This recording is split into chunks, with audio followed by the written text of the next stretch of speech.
Hello students, आप सभी का आपके चैनल में एक बार फिर से स्वागत है। आज की क्लास में हम सोशल साइंस के दूसरे चैप्टर भारत में राष्ट्रवाद के इम्पोर्टेंट एमसीक्यू टाइप क्वेश्चंस को सॉल्व करेंगे। आज हम कुछ ऐसे क्वेश्चंस को भी सॉल्व करेंगे जो कि पेपर में कई बार रिपीट होते हैं, तो इस क्लास को मिस न करें, जरूर ध्यान से देखें। और यदि अभी तक आपने हमारे चैनल को सब्सक्राइब नहीं किया है तो सब्सक्राइब कर लें ताकि हमारी आने वाली डेली क्लासेस आप तक पहुंचती रहे। तो आइए स्टार्ट करते हैं क्वेश्चन नंबर 1 से। पहला क्वेश्चन है, जलियांवाला बाग हत्याकांड कब हुआ था? जालियांवाला बाग हत्याकांड कब हुआ था? 8 अप्रैल 1919, 10 अप्रैल 1919, 13 अप्रैल 1919, 25 अप्रैल 1919। तो यह कांड हुआ था 13 अप्रैल 1919 को। इस कांड में ब्रिटिश सैनिकों ने निहत्थे भारतीयों पर गोलियां चलाकर सैकड़ों लोगों को मार डाला था और उन्हें गोली चलाने का जो आदेश दिया था वो जनरल डायर ने दिया था, अंग्रेज ऑफिसर थे। और यह घटना पंजाब प्रांत में अमृतसर में स्वर्ण मंदिर के पास जालियांवाला बाग में हुई थी। तो पेपर में अक्सर ये क्वेश्चन आता है जालियांवाला बाग हत्याकांड के बारे में लिखने के लिए, तो इसके बारे में लिख सकते हैं। यह हत्याकांड 13 अप्रैल 1919 को पंजाब प्रांत के अमृतसर में स्वर्ण मंदिर के पास जालियांवाला बाग में हुई थी। यह बैसाखी का दिन था। अंग्रेज ऑफिसर जनरल डायर ने ब्रिटिश सैनिकों को ऑर्डर दिया जिससे उन्होंने निहत्थे भारतीयों पर गोलियां चलाकर सैकड़ों लोगों को मार डाला था। अगला क्वेश्चन है, गांधी जी ने साबरमती आश्रम की स्थापना कब की? गांधी जी दक्षिण अफ्रीका से लौटे थे, तो उसके तुरंत बाद, लौटने के तुरंत बाद 25 मई 1915 को 25 मई 1915 को उन्होंने पहला आश्रम खोला और इसके बाद 17 जून 1917 को उन्होंने दूसरा आश्रम खोला और ये दूसरा वाला आश्रम था साबरमती आश्रम, जो अहमदाबाद के कोचरब क्षेत्र में स्थित था। तो पहला आश्रम उन्होंने खोला 1915 में और दूसरा आश्रम जो कि साबरमती आश्रम था यह खोला 17 जून 1917 को। तो साबरमती आश्रम की स्थापना हुई है 1917 में 17 जून को। अगला क्वेश्चन है, रोलेट एक्ट कब पारित किया गया? 6 फरवरी 1918, 6 फरवरी 1919, 6 फरवरी 1920, 6 फरवरी 1921। रोलेट एक्ट 6 फरवरी 1919 को पारित किया गया था। यह एक्ट ब्रिटिश सरकार ने ब्रिटिश शासन के खिलाफ आंदोलन को दबाने के लिए पारित किया था। आधिकारिक तौर पर अराजक और क्रांतिकारी अपराध अधिनियम के नाम से भी इसे जाना जाता है। तो बस इतना याद रखें, यह आंदोलन को दबाने की अंग्रेज सरकार की एक कोशिश थी जो 6 फरवरी 1919 को रोलेट एक्ट के द्वारा लागू की गई थी। कांग्रेस के किस अधिवेशन में पूर्ण स्वराज्य की मांग की गई? तो कांग्रेस का एक अधिवेशन हुआ था 19 दिसंबर 1929 को। 19 दिसंबर 1929 को लाहौर में। 19 दिसंबर 1929 को कांग्रेस का एक अधिवेशन लाहौर में हुआ था और इसी अधिवेशन में पूर्ण स्वराज्य की मांग की गई थी और इसके जो अध्यक्ष थे जवाहरलाल नेहरू, पंडित JL नेहरू इस अधिवेशन के अध्यक्ष थे। तो इसमें 2-3 क्वेश्चन इंपॉर्टेंट है। 1929 का कांग्रेस अधिवेशन लाहौर में हुआ था। इसी अधिवेशन में पूर्ण स्वराज्य की मांग की गई और इसकी अध्यक्षता की थी पंडित जवाहरलाल नेहरू ने। अगला क्वेश्चन है, भारत माता की पहली तस्वीर किसने बनाई थी? अवनींद्रनाथ टैगोर, रविंद्रनाथ टैगोर, बंकिम चंद्र चटर्जी, राजा रवि वर्मा। भारत माता की पहली तस्वीर बंकिम चंद्र चट्टोपाध्याय या फिर चटर्जी इन्होंने बनाई थी। ऑप्शन ग सही है, बंकिम चंद्र चटर्जी ने भारत माता की पहली तस्वीर बनाई। अगला क्वेश्चन है, जलियांवाला बाग हत्याकांड में गोली चलाने का आदेश किसने दिया? अभी पहला क्वेश्चन हमने यही किया था। जलियांवाला हत्याकांड 13 अप्रैल 1919 को हुआ। 13 अप्रैल 1919 को। पंजाब के अमृतसर में हुआ था। बैसाखी का दिन था और इसमें जनरल डायर ने सैनिकों को गोली चलाने का आदेश दिया था, जिससे बहुत से लोगों की मृत्यु हो गई थी और बहुत लोग घायल हो गए थे। तो वह अंग्रेज ऑफिसर थे जनरल डायर। अगला क्वेश्चन है, सत्याग्रह तो शुद्ध आत्मबल है, यह किसका कथन है? मोतीलाल नेहरू, महात्मा गांधी, सी आर दास, बाल गंगाधर तिलक। सत्याग्रह का प्रारंभ महात्मा गांधी ने किया था और यह कथन भी महात्मा गांधी का है। सत्याग्रह शुद्ध आत्मबल है। भारत छोड़ो आंदोलन कब प्रारंभ किया गया? भारत छोड़ो आंदोलन का प्रारंभ कब हुआ था? 8 जून 1942, 8 जुलाई 1942, 8 अगस्त 1942, 8 सितंबर 1942। भारत छोड़ो आंदोलन 8 अगस्त 1942 को गांधी जी ने प्रारंभ किया था, भारत को आजादी दिलाने के लिए। अगला क्वेश्चन है, असहयोग आंदोलन का मुख्य कारण क्या था? असहयोग आंदोलन का मुख्य कारण था चौरी चौरा कांड की घटना। चौरी चौरा कांड की जो घटना हुई थी, इसमें थाने में आग लगा दी गई थी, जिससे कुछ पुलिसकर्मी जिंदा जल गए थे। इस घटना से दुखी होकर गांधी जी ने असहयोग आंदोलन को वापस ले लिया था। तो सही जवाब ऑप्शन घ। अगला क्वेश्चन, करो या मरो का नारा किसने दिया था? सुभाष चंद्र बोस, चंद्रशेखर आजाद, भगत सिंह, महात्मा गांधी। करो या मरो का नारा दिया था महात्मा गांधी ने। सही जवाब है ऑप्शन घ। अगला क्वेश्चन है, दक्षिण अफ्रीका से भारत लौटने पर गांधी जी ने पहला सत्याग्रह कहाँ किया? गांधी जी जब दक्षिण अफ्रीका से वापस आए तो उन्होंने अपना पहला सत्याग्रह कहाँ पर किया? चंपारण में, बारडोली में, अहमदाबाद में, खेड़ा में। दक्षिण अफ्रीका से लौटने पर गांधी जी ने बिहार के चंपारण जिले में अपना पहला सत्याग्रह 1917 में किया था, जिसे चंपारण सत्याग्रह के नाम से जानते हैं। और यह नील नीति के खिलाफ था, अंग्रेजों की नील कानून के खिलाफ था। इस आंदोलन की शुरुआत एक उत्पीड़ित नील किसान पंडित राजकुमार शुक्ल के अनुरोध पर हुई थी। तो ज्यादा डिटेल में नहीं जाएंगे, बस इतना याद रखिए 1917 में चंपारण में गांधी जी ने अपना पहला सत्याग्रह किया था। अगला क्वेश्चन, भारतीय राष्ट्रीय कांग्रेस की स्थापना कब हुई? 28 दिसंबर 1983, 28 दिसंबर 1984, 28 दिसंबर 1985, 28 दिसंबर 1986। भारतीय राष्ट्रीय कांग्रेस की स्थापना 28 दिसंबर 1985 में हुई थी और इसकी जो स्थापना की वो एक अंग्रेज सेवानिवृत्त अधिकारी थे एओ ह्यूम के द्वारा की गई थी। इसकी स्थापना मुंबई में हुई थी। भारतीय राष्ट्रीय कांग्रेस के पहले अध्यक्ष व्योमेश चंद्र बनर्जी थे। तो ये 3-4 पॉइंट याद रखेंगे।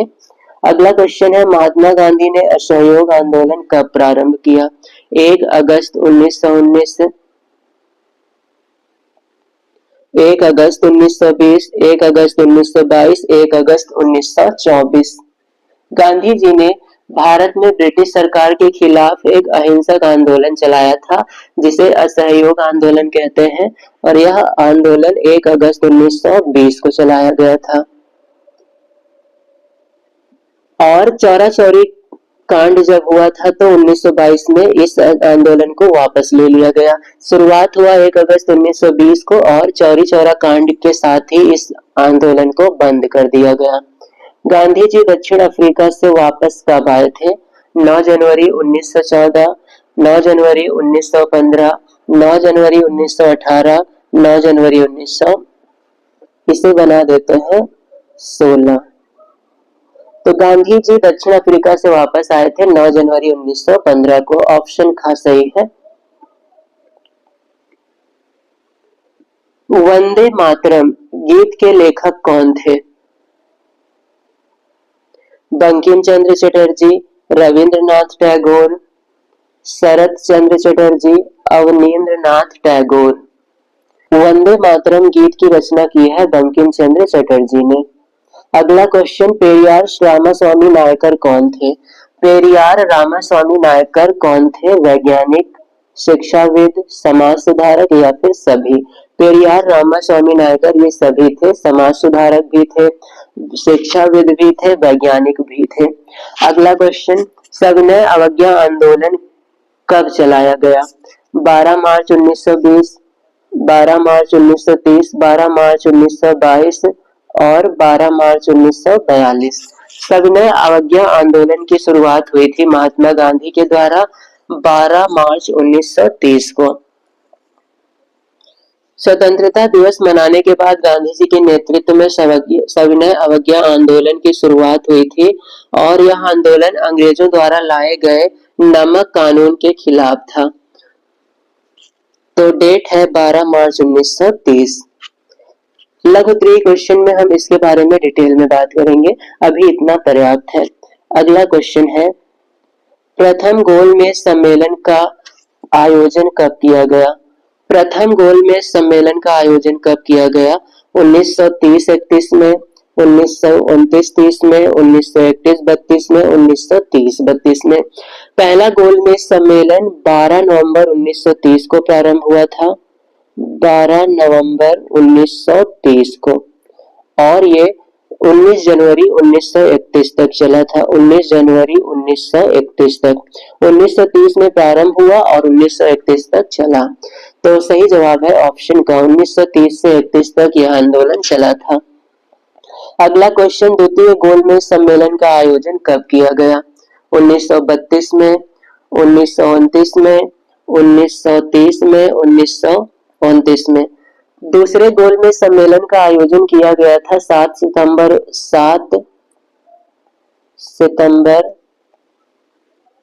1931 को ये शुरू हुआ था और 1 दिसंबर 1931 तक चला था। तो दूसरे गोलमेज सम्मेलन का प्रारंभ 7 सितंबर 1931 को हुआ और अंत हुआ 1 दिसंबर 1931 तक।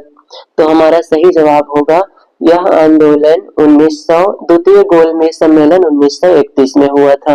तो 1931 कोई ऑप्शन नहीं है, तो हम का को बना दे रहे हैं 1931। अगला क्वेश्चन है, गांधी जी ने किस गोलमेज सम्मेलन में भाग लिया था? प्रथम गोलमेज सम्मेलन, द्वितीय गोलमेज सम्मेलन, तृतीय गोलमेज सम्मेलन या फिर सभी में? तो गांधी जी ने केवल दूसरे गोलमेज सम्मेलन में भाग लिया था और उन्हें इस सम्मेलन से काफी निराशा हुई थी, जिसके कारण उन्होंने फिर से सविनय अवज्ञा आंदोलन को शुरू कर दिया। तो गांधी जी ने सिर्फ एकमात्र गोलमेज सम्मेलन में भाग लिया है और वो है दूसरा। अगला क्वेश्चन, किस भारतीय नेता ने तीनों गोलमेज सम्मेलन में भाग लिया? तेज बहादुर सप्रू, डॉक्टर भीमराव अंबेडकर, दोनों, इनमें से कोई नहीं। तो ये दोनों ही सही हैं, तेज बहादुर सप्रू और भीमराव अंबेडकर, इन दोनों ने ही दोनों गोलमेज सम्मेलन में भाग लिया। तो हमारा सही जवाब है ऑप्शन ग। तृतीय गोलमेज सम्मेलन कब हुआ था? 1929, 1930, 1931 या फिर 1932 में?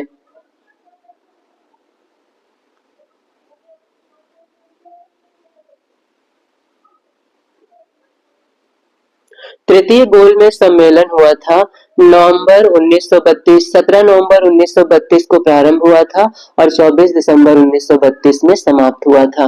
तो यहाँ पर सही जवाब होगा ऑप्शन घ, 1932 में हुआ था तृतीय गोलमेज सम्मेलन, 17 नवंबर से 24 दिसंबर तक। 17 नवंबर से 24 दिसंबर तक। अगला क्वेश्चन है, तीनों गोलमेज सम्मेलन के समय इंग्लैंड के प्रधानमंत्री कौन थे? 3 गोलमेज सम्मेलन हुआ और इन समय इंग्लैंड के प्रधानमंत्री कौन थे? हेनरी कैंपबेल, विलियम द्वितीय, क्लीमेंट एटली, रैमजे मैकडोनाल्ड। तो तीनों गोलमेज सम्मेलन के समय इंग्लैंड के प्रधानमंत्री थे रैमजे मैकडोनाल्ड। ये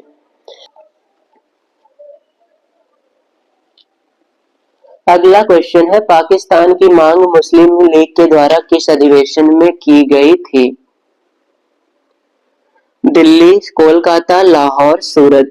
पाकिस्तान की मांग मुस्लिम लीग के द्वारा लाहौर अधिवेशन में की गई थी। लाहौर अधिवेशन में की गई थी और ये अधिवेशन 24 मार्च 1940 को हुआ था। 24 मार्च 1940 को। 24 मार्च 1940 को लाहौर अधिवेशन में मुस्लिम लीग के द्वारा पाकिस्तान की मांग की गई थी और इसके जो प्रमुख नेता थे वो थे मोहम्मद अली जिन्ना। अगला क्वेश्चन, चौरी चौरा कांड की घटना का परिणाम क्या हुआ? चौरी चौरा घटना का क्या प्रभाव पड़ा था? रॉलेट एक्ट पास हुआ, खिलाफत आंदोलन चलाया गया, साइमन कमीशन भारत आया, असहयोग आंदोलन वापस ले लिया गया। चौरी चौरा कांड की घटना के बाद गांधी जी ने असहयोग आंदोलन को वापस ले लिया था 1922 में। तो सही जवाब है ऑप्शन घ, असहयोग आंदोलन को वापस ले लिया गया। निम्नलिखित में से कौन सा आंदोलन गांधी जी ने नहीं चलाया?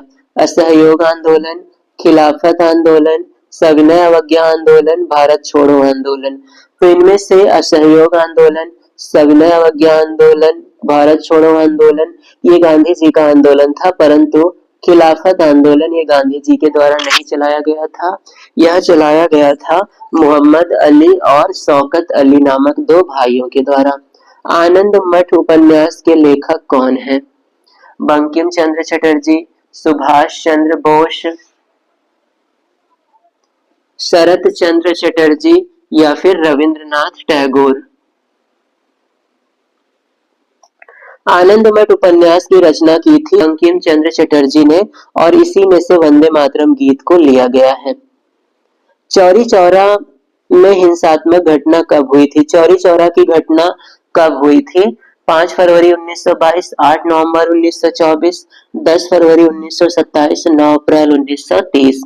चौरी चौरा की घटना उत्तर प्रदेश के गोरखपुर जिले में एक कस्बा है चौरी चौरा, वहां पर 5 फरवरी 1922 को हुई थी।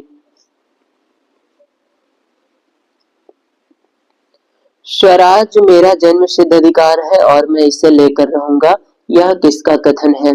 गोपाल कृष्ण गोखले, बाल गंगाधर तिलक, जवाहरलाल नेहरू, महात्मा गांधी। स्वराज मेरा जन्म सिद्ध अधिकार है, यह बाल गंगाधर तिलक का कथन है। सही जवाब है ऑप्शन ख। भारत में शिक्षक दिवस कब मनाया जाता है? 10 दिसंबर, 14 नवंबर, 5 सितंबर, 15 अगस्त।